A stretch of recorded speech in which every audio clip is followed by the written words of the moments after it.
is Thanksgiving dinner really that much of a threat to your waistline?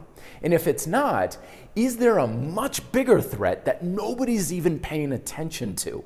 So I'm making this because I was inspired by a new article over at examine.com, link is down below in the description, that kind of looked at this and asking ourselves, is Thanksgiving dinner really that much of a threat to weight management and weight conscious people? And I'll spare you the long short of it is, not really. Yes, you're eating a whole lot of food. And yes, you may even gain quite a bit of weight from it. However, a lot of that weight gain may be very carbohydrate influenced. If you're used to using a fairly low to moderate carbohydrate diet, and come Thanksgiving dinner, it's stuffing and mashed potatoes and all these other sorts of treats and goodies that are a much higher carbohydrate content, you're going to have much more of a water retention because carbohydrates store water. So your weight the next day after Thanksgiving may very well go up considerable from where it was. But that doesn't necessarily mean that you're gaining a lot of body fat. And this could be very good because a lot of us really, it's not about weight, it's about body fat levels. And it's really hard to gain a whole lot of fat from one single meal, even if it's as big and heavy as Thanksgiving dinner.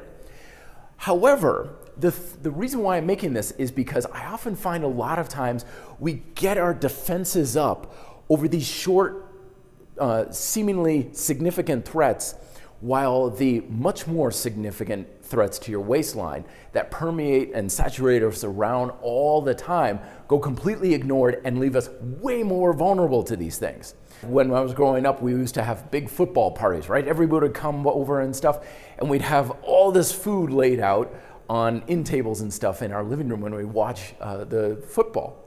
And we would have so much food, we affectionately called it the trough. And I started to realize, what's a bigger threat? One meal once a year, it's a big Thanksgiving dinner, or every single weekend when you've got this smorgasbord of food at your feet that you're sitting in front of for 3 to 4 hours every weekend. So it's not so much that Thanksgiving is a big threat, it's the stuff outside the holidays that we don't really put our guard up against that can be the real honest threat to your waistline. So the point I'm trying to make today is enjoy your holidays. It's really not that big of a threat, but also be mindful throughout the year for the other seemingly hidden threats to your waistline that you may not be paying that much attention to. But otherwise, please let me know down below. We'd love to hear from you. What are your best weight loss and weight management strategies for the holiday season? Thank you very much for watching. Talk to you next time. Till then, be fit, live free.